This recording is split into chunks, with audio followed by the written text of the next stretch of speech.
बिहार में लोकतंत्र बहुत खतरे में दिख रहा है।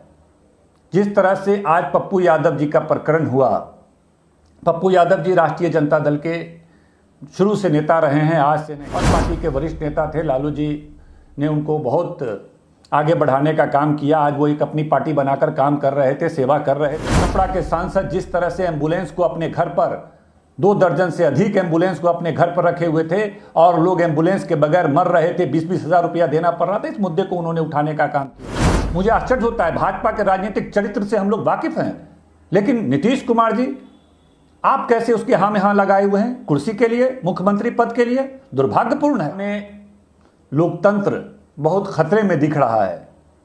जिस तरह से आज पप्पू यादव जी का प्रकरण हुआ, पप्पू यादव जी राष्ट्रीय जनता दल के शुरू से नेता रहे हैं, आज से नहीं। हम लोग जब बहुत छोटे थे तभी से पप्पू यादव जी का नाम सुनते थे। वह राष्ट्रीय जनता दल के सांसद हुआ करते थे, कई बार सांसद हुए और पार्टी के वरिष्ठ नेता थे। लालू जी ने उनको बहुत आगे बढ़ाने का काम किया। आज वो एक अपनी पार्टी बनाकर काम कर रहे थे, सेवा कर रहे थे।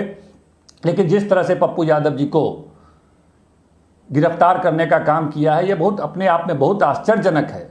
मुझे आश्चर्य होता है कि नीतीश कुमार जी, एक लोकतांत्रिक देश है, बिहार एक लोकतांत्रिक राज्य है, और इसमें एक नेता को बिला वजह इस तरह से प्रताड़ित करना, जो आदमी सेवा कर रहा है, अपना काम कर रहा है, आखिर क्या कारण है कि इनको गिरफ्तार किया गया? पूरा बिहार जानता है, पूरा देश जानता है कि भारतीय जनता पार्टी के नेताओं के खिलाफ उन्होंने आवाज़ बुलंद किया। छपरा के सांसद जिस तरह से एम्बुलेंस को अपने घर पर 2 दर्जन से अधिक एम्बुलेंस को अपने घर पर रखे हुए थे और लोग एम्बुलेंस के बगैर मर रहे थे, 20-20 हज़ार रुपया देना पड़ रहा था, इस मुद्दे को उन्होंने उठाने का काम किया। ये तो हर विपक्ष और हर जनप्रतिनिधि, हर समाज सेवी का यह दायित्व बनता है कि इस तरह के मामले को उजागर किया जाए। कार्रवाई होना चाहिए था भाजपा के नेताओं पर, रूढ़ी जी पर, जो वहाँ के सांसद हैं, कार्रवाई उन पर होना चाहिए था। लेकिन भाजपा के दबाव में नीतीश कुमार जी ने जेल भिजवा दिया पप्पू यादव जी को। पप्पू यादव जी पर पहले तो आपने केस करवा दिया छपरा कोर्ट में, छपरा के थाना में, कोई अमौर थाना पड़ता है, वहाँ आपने केस का FIR करवा दिया। अरे एक राजनीतिक पार्टी का वो नेता है, उनका यह दायित्व बनता है कि कोई भी विधायक है, सांसद है, पूर्व सांसद है, पार्टी का नेता है, वह निरीक्षण कर सकता है घूम करके कि क्या व्यवस्थाएं हैं, जनता को क्या तकलीफ हो रही है।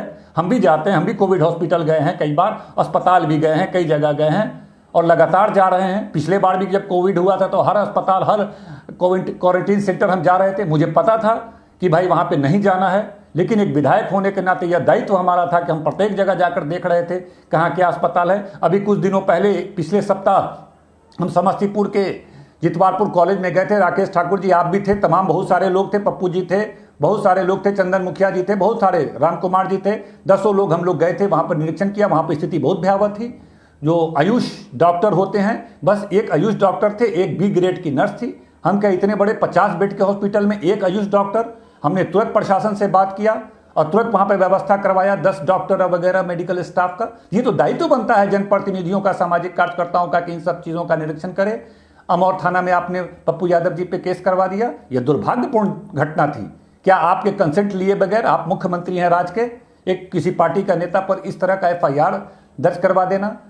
जब आप लोगों को लगा कि इस केस में अगर इनको जेल भेजेंगे तो जनता में आक्रोश होगा, पुराना केस, 32 साल पुराना केस में बेल टूटा मामले में कर दिया, जबकि कोर्ट का आदेश है कि अभी कोरोना का समय है, कोरोना के समय में किसी की गिरफ्तारी छोटे मोटे केसों में या बेल टूटी मामले में, जो बेल टूट जाता है उस मामले में गिरफ्तारी न दिया जाए, बल्कि उसके थाने से बेल दिया जाए। क्योंकि जो लोग बाहर हैं वह अगर अंदर जाएंगे तो या तो बाहर का संक्रमण जेल के अंदर चला जाएगा या सुरक्षित आदमी अंदर में जाकर संक्रमित हो जाएगा। इसीलिए स्पष्ट रूप से कोर्ट का निर्देश है कि तमाम छोटे मोटे मामले में, इस तरह के मामले में थाने से ही बेल दिया जाए, गिरफ्तार न किया जाए। उसके बावजूद जिस तरह का व्यवहार किया गया है, यह बिल्कुल अलोकतांत्रिक है।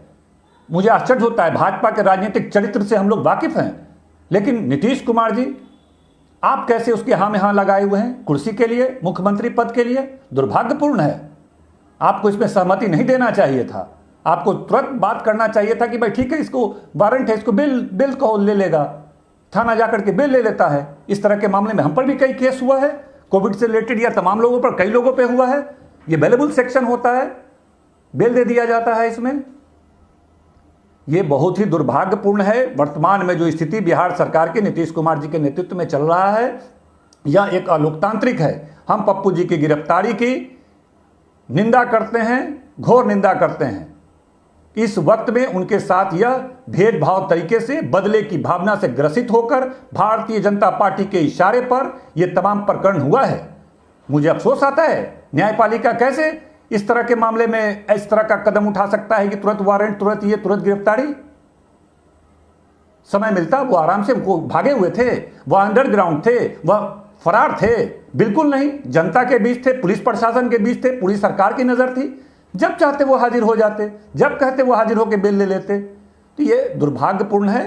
मैं इस घटना की, उनके इस गिरफ्तारी की निंदा करते हैं।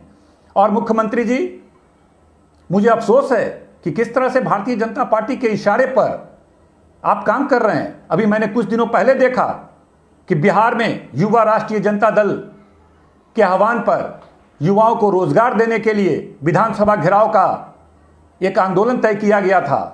एक दिवसीय आंदोलन था यह बिहार विधानसभा के घेराव का, जिसमें बिहार के नेता प्रतिपक्ष तेजस्वी यादव को उपस्थित होना था। तेज प्रताप जी भी उपस्थित थे, अब्दुल बारी सिद्दीकी साहब, श्याम रजक, जगदानंद सिंह प्रदेश अध्यक्ष, तमाम लोग उपस्थित थे। उसमें क्या हुआ, उसमें छोटा सा कुछ झड़प का क्रिएट करके वहां पर, और नेता प्रतिपक्ष जो बिहार के मुख्यमंत्री के बाद बिहार का सबसे बड़ा नेता, संवैधानिक पद पे बैठा व्यक्ति है नेता प्रतिपक्ष, उन पर 307 अटेम्प्ट टू मर्डर का केस कर दिया। मतलब आपको लगता है कि कोई आपकी सरकार के खिलाफ आवाज बुलंद ना करे? बताइए, नेता प्रतिपक्ष जो बिहार का दूसरा सबसे बड़ा नेता है, एक संवैधानिक पद पे बैठा व्यक्ति है, उस पर आप किस तरह का धारा लगा करके केस किया? आपने कहा अटेम्प्ट टू मर्डर का केस किया। अरे, युवा राजद के 1000, 2000, 5000 कार्यकर्ता जुटे थे कि बिहार के युवाओं को रोजगार मिले, यह हमारे पार्टी का एजेंडा है। उस एजेंडे पर हम सत्ता में नहीं आए तो आपके खिलाफ हम आवाज उठा रहे थे कि आपने घोषणा किया था कि हम युवाओं को रोजगार देंगे, 19 लाख युवाओं को रोजगार देंगे। आपका बजट पेश हुआ, उस बजट में युवाओं को रोजगार से संबंधित कोई भी उसमें घोषणा नहीं था, जिसके खिलाफ युवा राजद ने कार्यक्रम किया। तेजस्वी यादव जी उसमें उपस्थित हुए। कुछ पथराव हुआ, क्या साजिश हुआ, उस पर हम विशेष चर्चा करना नहीं चाहते हैं। लेकिन अब नेता प्रतिपक्ष पर 307 का मुकदमा कर दिया।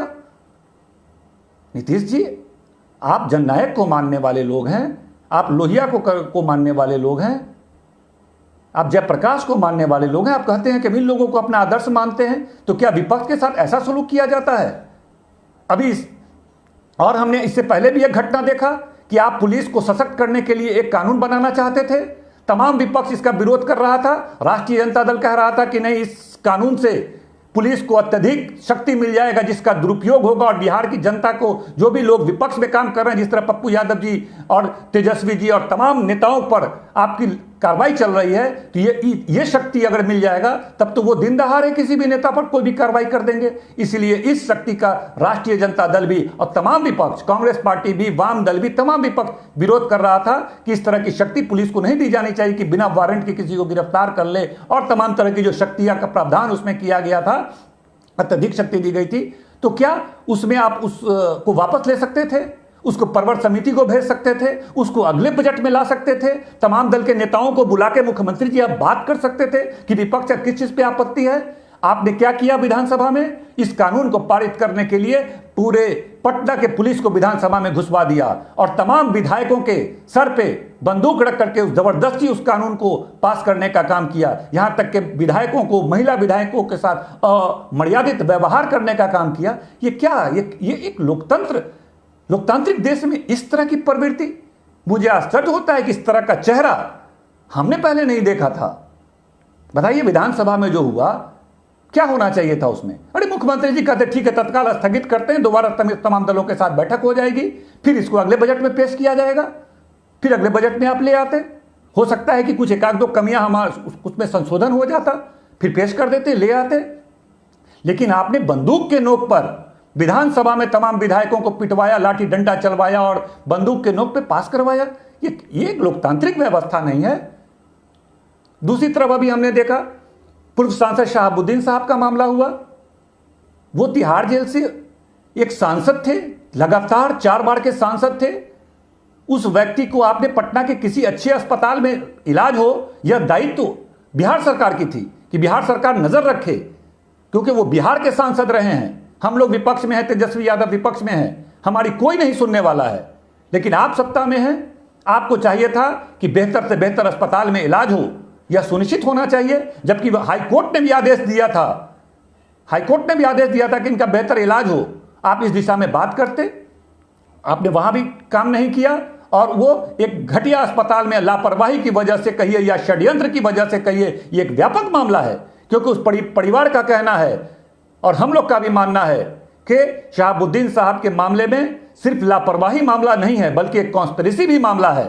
जिस तरह बाहर के एक व्यक्ति को, वहां संक्रमित व्यक्ति को रखा जाना, एक घटिया अस्पताल में भेजा जाना, उसके बाद डॉक्टरों का अच्छे अस्पताल में रेफर करने का जो आग्रह किया गया था कि भाई को अच्छे अस्पताल भेजा जाए, कोर्ट का भी आदेश था, उसके बावजूद तमाम अधिकारियों के द्वारा उनको अच्छे अस्पताल नहीं भेजा जाना, ये कॉन्स्पिरेसी भी थी। इसकी जांच की मांग परिजन कर रहे हैं, हम लोग कर रहे हैं। लेकिन केंद्र में आपकी सरकार है, बिहार में आपकी सरकार है, एनडीए के आप बहुत बड़े नेता हैं, और आपको शहाबुद्दीन साहब को भी न्याय दिलाने के लिए आपको बोलना चाहिए कि ठीक है, परिजन को शंका है कि इसमें कुछ कॉन्स्पिरेसी है, कुछ साजिश है, तो जांच होनी चाहिए। ये कौन करेगा? हम लोग तो सिर्फ आवाज उठा सकते हैं। लेकिन केंद्र में भी आपकी सरकार है, बिहार में भी आपकी सरकार है, आपको तुरंत आवाज उठाना चाहिए कि ठीक है, हम इसकी सीबीआई जांच कराएंगे, उच्च स्तरीय जांच कराएंगे, या सुप्रीम कोर्ट के, हाई कोर्ट के किसी जस्टिस के निगरानी में पूरे मामले की जांच कराएंगे। शहाबुद्दीन साहब के इलाज में कहां लापरवाही हुई? उनके परिजन चाहते थे कि बिहार लाया जाए, बिहार में अंतिम संस्कार हो। मुझे याद है कि आज तक के जो रिपोर्टर थे, सरदाना साहब का जो निधन हुआ है, उन लोगों ने हरियाणा में ले जाकर उनका अंतिम संस्कार किया। ये परिजन, उनके परिवार 3 दिन तक सड़क पे भटकते रहे कि हम इनको बिहार ले जाना चाहते हैं, वहां पे अंतिम संस्कार करना चाहते हैं। लेकिन वो लोग नहीं माने। आखिर सरकार आपकी है, केंद्र में भी आपकी सरकार है, गृह मंत्रालय से ये सब डील होता है, ये सब तय होता है। आपके 16, 17, 18 सांसद हैं, आपका एक दबदबा है केंद्र की सरकार पर, आपकी बदौलत है केंद्र में सरकार, एनडीए के आप महत्वपूर्ण नेता हैं, और आपने बिहार के एक सांसद को बिहार में लाने का निर्देश नहीं दिया, जिसकी वजह से वो नहीं आ पाए। लोग हमसे नाराज हो, उनसे नाराज हो, हम लोग के पास कोई शक्ति नहीं है, हम सिर्फ बोल सकते हैं, हम सिर्फ आवाज उठा सकते हैं। लेकिन आप एनडीए के बड़े नेता हैं, आप चाहते तो पूरे मान सम्मान के साथ, राजकीय सम्मान के साथ बिहार में, सिवान में, प्रतापपुर में उनका अंतिम संस्कार होता। मुझे समझ में नहीं आता है कि क्या हो रहा है ये सब। इसलिए भाइयों, मुझे नाराजगी थी, पप्पू जी की आज घटना घटी, मुझे लगा कि विरोध होना चाहिए, विरोध प्रकट करना चाहिए। किसी पार्टी में रहें, सब लोग, जो भी लोग हैं, सब राष्ट्रीय जनता दल लालू जी के आशीर्वाद से ही तमाम लोग बिहार की सेवाओं में, वो पप्पू यादव ही नहीं, तमाम जदयू में भी हैं, भाजपा में भी हैं, तमाम लोग हैं। लेकिन सब लोग की राजनीतिक शुरुआत, बिहार के 90% नेताओं की राजनीतिक शुरुआत लालू प्रसाद की सानिध्य में हुआ है, उनके आशीर्वाद से हुआ है, उनके सहयोग से हुआ है। इसलिए तमाम लोगों को हम कहीं ना कहीं परिवार का अंग ही मानते हैं, और कहीं भी अन्याय हो, चाहे किसी भी पार्टी के नेता के साथ हो, आवाज उठाना चाहिए। और मुझे लगता है इसलिए हमने आज आप लोग के साथ आए, और हम उनकी गिरफ्तारी का विरोध करते हैं। और नीतीश जी, आपके इस कृत्य का, इस कार्रवाई का, कि आपने भारतीय जनता पार्टी के कहने पर, भारतीय जनता पार्टी ने जो उनको गिरफ्तारी करवाने इसके षड्यंत्र किया है, आपको बीच में आकर के हस्तक्षेप करना चाहिए। आप बिहार के मुखिया हैं, सबके नेता आप एक तरह से हुए जब बिहार के मुख्यमंत्री होते हैं। तो ये नाराजगी थी, उस नाराजगी को विरोध प्रकट करना था, और हम लोग सब लोग साथ हैं।